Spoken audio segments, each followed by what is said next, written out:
What's up, YouTube? I just want to do a quick video. I'm bored. I ain't got a whole lot going on, so I want to talk about some knives, some of my knife collection and the things that I like to carry, and my theory behind knives. I know knives are a big deal. Most men carry knives. Knives are very popular in the EDC community, and I'm not shy on them myself. I just kind of have a different take on knives here lately than what I used to. I've carried knives for a long time, since I was probably 10 years old. I'm 34. Some of the first knives that I carried were just traditional slip joints, much like this one. This is actually the first knife that I ever bought for myself. This is an American-made old-timer. But this is not the first knife that I carried. Some of the first knives that I carried belonged to my grandfather. He passed away and left my dad a very, very large collection of things like Boker Tree brand, Queen cutlery, case knives, things of that nature. Very nice slip joint traditional pocket knives. And I pretty much had free reign of that entire collection, bar maybe one or two special editions that my dad didn't want used. So a lot of times I'd carry a case trapper or a case muskrat or a stockman. But I always learned how to take good care of the knives, and I learned what slip joints are for, the different blade styles were for, and like whittling. Say this right here is a very good whittling knife, especially when you come down to this pin blade there, and then the sheep's foot blade. It's very, very, very good for small detailed tasks and whittling, and you can tell this has seen a lot of use, and that's all me. But it's the first knife that I ever bought. Second knife that I ever bought for myself was this American-made Schrade bone handle trapper. It's probably one of the best slip joints that I own. Schrade just knocked it out of the park with this particular knife. It actually has the bone handle I've tested. I don't know if you guys know, but there's a way you can toke up a cigarette and get the cherry really hot, put it out on the handle, and whatever it does to the handle determines the material of the handle. And this one did turn out to be bone. But that's what I started carrying a long time ago. Of course, as I got older, I kind of got out of the slip joint phase, and I got into more of the tactical knives and the more of the operator knives, you know, when I got around 16 or 17, because they look cooler, and they do serve a purpose, and they're very, very good. You can get some very good quality knives out there. Well, this one, for instance, is an Ontario knife, Rat 2. This is an Os 8. I carry knives like this very often. I have nothing against these knives. These knives are fantastic. They're very quick to deploy, very handy, very sturdy. In most cases, very practical, especially one of this size. But I always have it paired with a slip joint. Now, never this one. I'm going to put this back here because that's kind of my safe queen. But I always have it paired with some sort of a slip joint. And yes, I'm one of those guys that I have a couple of great big knives, like the Cold Steel Spartan. And yes, that does see pocket time. This is just a beast of a knife. Beast of a knife. But I'll carry that as a more of a defensive blade. But I always carry something like a slip joint in my pocket. Here's another one that I love to carry. This is actually one of my favorite slip joints. This is a case copperhead trapper. Alright, and I know when you see this trapper, it's a jackknife, and it's got both blades on one end. This is opposite.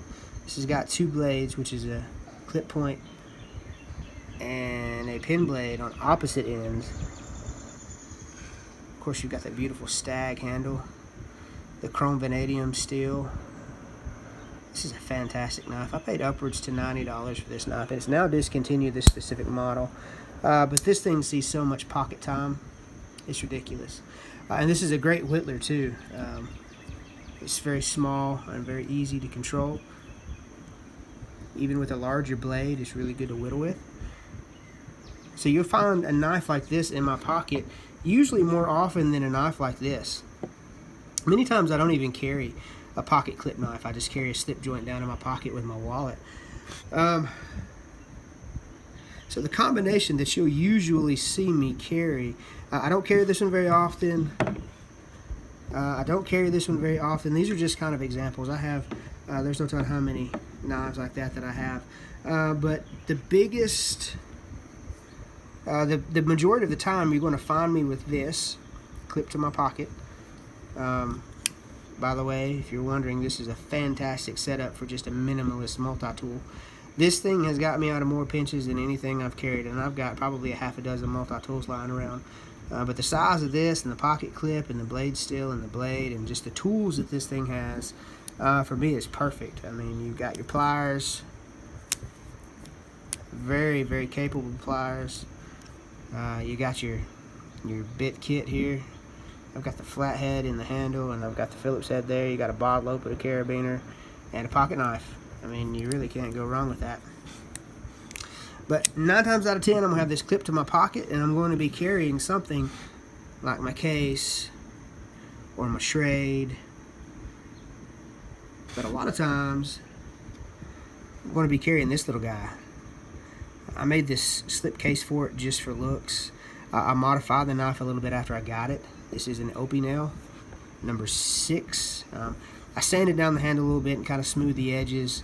I took some dark walnut stain to it to give it a little bit of different color. Of course, the blade I patinaed with mustard right after I got the knife. I don't know if you can see that there. The lighting's kind of bad. But this knife, man, is just so capable and so hair-popping sharp. And it's so easy, even when I use it and I dull it some, it's so easy to get this knife back to hair-popping sharp. So this is probably my favorite traditional slip joint. And this is even more so traditional than some of the others because this design has been around for hundreds of years. This is probably my favorite slip joint out of all of them. I think I paid $12 for it, brand new. Guys, if you guys do not have an Opie nail, whether it be the 6, I know the 8 and the 9 are popular. I like the 6 because it fits in my hand well. I've got smaller hands. I strongly recommend that you get an Opie nail, even if you don't modify it. Just carry it. Get it and carry it and tell me how you like it. I use this thing does everything from whittling. I don't carve, I just whittle. I'm not a carver. Food prep, everyday, just cutting strings, cutting paper, cutting tape. This knife is super, super capable. Less than 15 bucks. Made the little slip case just for looks. Fantastic.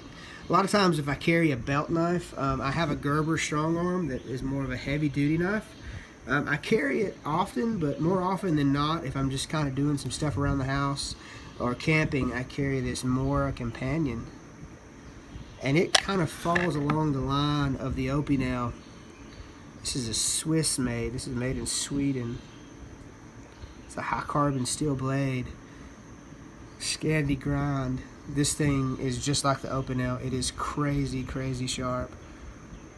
And it's so easy to get it back to crazy sharp too. This thing cuts through wood like butter. And I think I paid right around $12 or $15 off Amazon for this knife as well. And as you could tell by the scuff marks on the blade there, I don't take it easy on this knife. You can see the scuff marks there along the blade. I don't baby this knife at all. But it's so capable. And it feels so good in the hand. Just these two simple knives right here are so fantastic. Just give it another second to kind of look at there. The ergonomics are great. If you get your opportunity to get your hands on any Mora knife is fantastic. Classic, Companion Robust. They got the Bushcraft Black and several others. Small neck knives. This is the biggest one that I've had most experience with is my Companion. I've had it for about 2 years now. And this thing has been so super fantastic. Easy to clip on the belt. It's never fallen off. But anyway, there's kind of my take on the knives. I don't feel like you have to have a great big bulky knife to be prepared or be capable. I think sometimes you can get away with something like just your traditional pocket knife. 9 times out of 10, all you're going to be doing is cutting some fruit, cutting some boxes, cutting some tape, maybe picking up a stick and doing a little bit of whittling if you're sitting down talking to some family or some friends or you're just bored.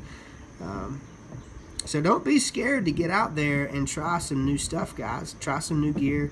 Go old school. Go traditional, man. This stuff worked for our granddads and great-granddads, and I know my dad for years, and never had any issues, never had any complaints. You don't have to break the bank to get a decent blade. You can get the old-timers for $20, these for less than $15. I don't know if you can find these anymore. You can get a good case knife anywhere from $35 to $100. I'm not even going to give you prices on those because that's not really even what I'm focusing on. Everybody knows Leatherman. Yeah, man, get out there and try you some slip joints, some traditional pocket knives. I promise you, you will not be disappointed. Drop it down with your wallet. You're good to go all day long. Well, guys, I hope you enjoyed this little video. It's nothing major, nothing drastic, just bored, and thought I'd put a video out there about some good old traditional slip joints. You guys have a good night and be safe. Stay sharp.